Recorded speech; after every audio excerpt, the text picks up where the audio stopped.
हरे कृष्णा, राधे राधे। आज का दिन आपका शुभ हो और भगवान श्री कृष्ण आप सभी की मनोकामनाएं पूरी करे और आप सभी मनोरथ पूर्ण हो। आज दिन है रविवार और तारीख है 26 जनवरी। आप सभी को गणतंत्र दिवस की हार्दिक शुभकामनाएं। ब्रह्म मुहूर्त शुरू होगा 5:36 पर, जो 6:24 तक रहेगा। सूर्योदय होगा 7:13 पर और सूर्यास्त होगा शाम को 6:05 पर। अमृत मुहूर्त रहेगा 12:17 से शुरू होगा और 1 बजे तक रहेगा। अमृत काल 2:33 पर शुरू होगा और 4:11 पर खत्म होगा और राहु काल 4:44 से शुरू होगा और 6:06 तक रहेगा। आज हम माघ मास के 13वें अध्याय की कथा का श्रवण करते हैं। विकुंडल कहने लगा कि तुम्हारे वचनों से मेरे चित्त अति प्रसन्न हुआ है, क्योंकि सज्जनों के वचन सदैव गंगा जल के सदस्य पापों का नाश करने वाले होते हैं। उपकार करना तथा मीठा बोलना सज्जनों का स्वभाव होता है, जैसे अमृत मंडल चंद्रमा को ठंडा कर देता है। अब कृपा करके यह बतलाइए कि किस प्रकार से मेरे भाई का नरक से उद्धार हो सकता है। तब दूत कुछ देर ज्ञान दृष्टि से विचार कर मित्रता रूपी रस्से से बांधते हुए बोले, हे वैश्य, यदि तुम अपने भाई के लिए स्वर्ग की कामना करते हो तो जल्दी ही अपने 8 जन्म के पुण्य फल को उसके निमित्त अर्पण कर दो। तब विकुंडल ने कहा कि हे दूत, वह पुण्य क्या है और मैंने कौन से जन्म में कौन सा पुण्य किया है, सो सब बताओ, फिर मैं अपने पुण्य अपने भाई को दे दूंगा। दूत कहने लगा कि हे वैश्य, सुनो, मैं तुम्हारे पुण्य की सब कथा कहता हूँ। पूर्व समय में मधुवन में साल्की नाम का ऋषि था। वह बड़ा तपस्वी, ब्रह्मा के समान तेज वाला, नवग्रह की तरह उसकी स्त्री रेवती के 9 पुत्र थे, जिनके नाम ध्रुव, राशि, बुध, तारा, ज्योतिमान थे। इन 5 में गृहस्थ आश्रम धारण किया था। इन 5 ने गृहस्थ आश्रम धारण किया था। निर्मोह, जितमय, ध्याननिष्ठ और गुणतग, ये 4 सन्यासी ग्रहण कर वन में रहने लगे। ये शिखा सूत्र से रहित पत्थर और सोने को समान समझते थे। जो कोई अच्छा या बुरा कर उनको अन्न देता वह खा लेते और कोई कैसे भी कपड़े दे दे उनको ये पहन लेते। सदैव ब्रह्मा के ध्यान में ही लगे रहते थे। इन चारों ने व्रत, शीत, निंदा और आहार सबको जीत लिया। बस चर अचर को विष्णु रूप समझते हुए मौन धारण करके संसार में विचारते थे। ये चारों महात्मा तुम्हारे घर आए। जब तुमने मध्य के समय भूखे प्यासे इनको आंगन में देखा तो गदगद कंठ से आंखों में आंसू भरकर इनको नमस्कार करके इनका बड़ा आदर सत्कार किया। इनके चरणों को धोकर बड़े प्रेम से तुम इनसे कहने लगे कि आज मेरा अहोभाग्य है, आज मेरा जन्म सफल हुआ, मुझ पर भगवान प्रसन्न हुए, मैं सनाथ हुआ, मेरे माता पिता, पत्नी, पुत्र, गो आदि सभी धन्य हैं, जो आज मैंने श्री हरि के सदस्य आपके दर्शन किए हैं। सो हे वैश्य, इस प्रकार तुमने श्रद्धा से उनका पूजन किया और चरण धोकर जल को मस्तक पर लगाया। फिर विधि पूर्वक इनका पूजन करके तुमने इन सन्यासियों को भोजन कराया। इन सन्यासियों ने भोजन करके रात को तुम्हारे घर में विश्राम किया, ब्रह्मा के ध्यान में लीन हो गए।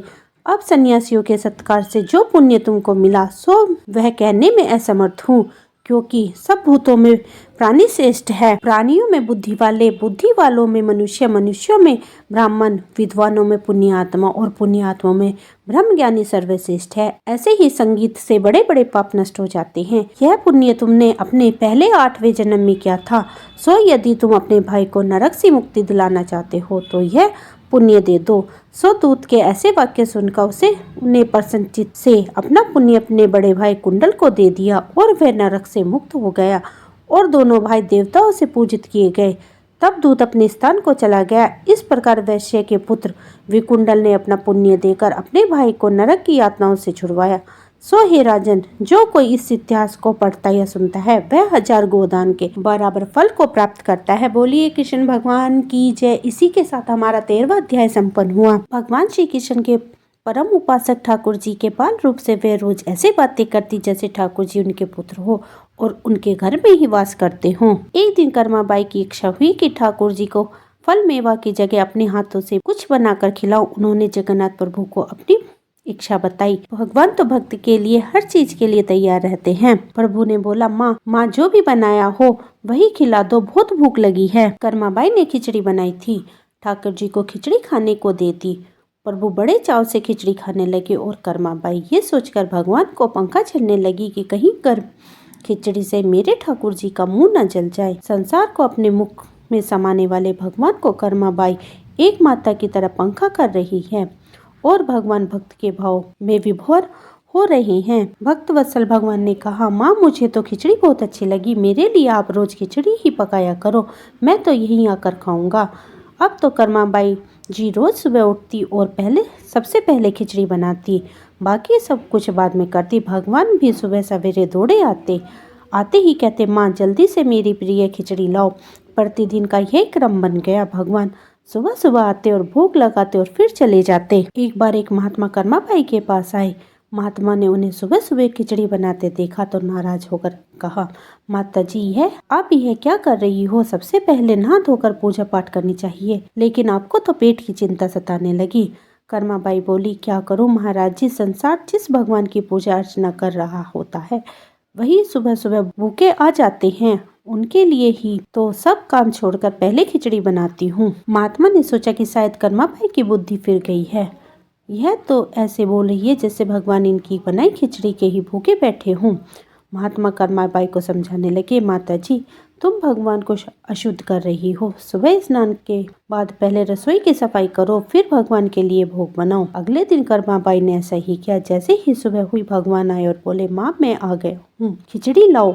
कर्मा कहा, प्रभु स्नान कर रही हूँ, थोड़ा रुको। थोड़ी देर बाद भगवान ने फिर आवाज लगाई, जल्दी करो माँ, मेरे मंदिर के पट खुल जाएंगे, मुझे जाना है। वह फिर बोली, अभी मैं रसोई की सफाई कर रही हूँ। प्रभु भगवान सोचने लगे, आज माँ को क्या हो गया है, ऐसे तो पहले कभी नहीं हुआ। फिर जब कर्माबाई ने खिचड़ी परोसी तब भगवान ने झटपट करके जल्दी जल्दी खिचड़ी खाई, परंतु आज खिचड़ी में भी रोज वाला भाव व स्वाद भगवान को नहीं लगा। फिर जल्दी जल्दी से भगवान बिना पानी पिए ही मंदिर में भागे। भगवान ने बाहर महात्मा को देखा तो समझ गए, अच्छा तो यह बात है, मेरी माँ को इसी ने पट्टी पढ़ाई है। अब वह ठाकुर जी मंदिर के पुजारी ने जैसे ही मंदिर के पट खोले तो देखते हैं कि भगवान के मुख पर खिचड़ी लगी हुई है। पुजारी बोले, प्रभु जी ये खिचड़ी आपके मुख पर कैसे लगी हुई है?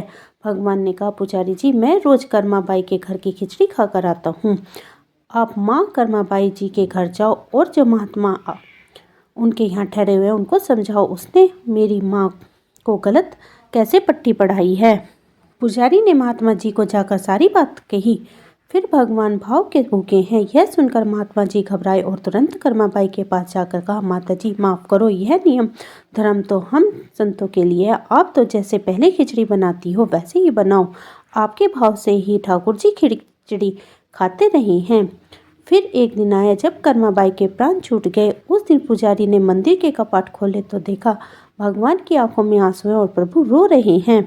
पुजारी ने रोने का कारण पूछा तो भगवान बोले, पुजारी जी आज मेरी माँ कर्माबाई इस लोक को छोड़कर मेरे निज लोक को विदा हो गई है, अब मुझे कौन खिचड़ी बनाकर खिलाएगा? पुजारी ने कहा, प्रभु जी आपकी माँ की कमी महसूस नहीं होने देंगे, आज के बाद आपको सबसे पहले खिचड़ी का भोग ही लगाया जाएगा। इस तरह आज भी जगन्नाथ भगवान को खिचड़ी का भोग लगाया जाता है। बोलिए जगन्नाथ भगवान की जय। दोस्तों अगर आपको मेरी वीडियो अच्छी लगी हो तो लाइक कीजिए और अगर अभी आपने मेरा चैनल सब्सक्राइब नहीं किया है तो सब्सक्राइब कर लीजिए और अपने फ्रेंड्स और फैमिली में शेयर कीजिए। मिलती हूँ एक और नई कथा कहानी के साथ, तब तक के लिए हरे कृष्णा, राधे राधे।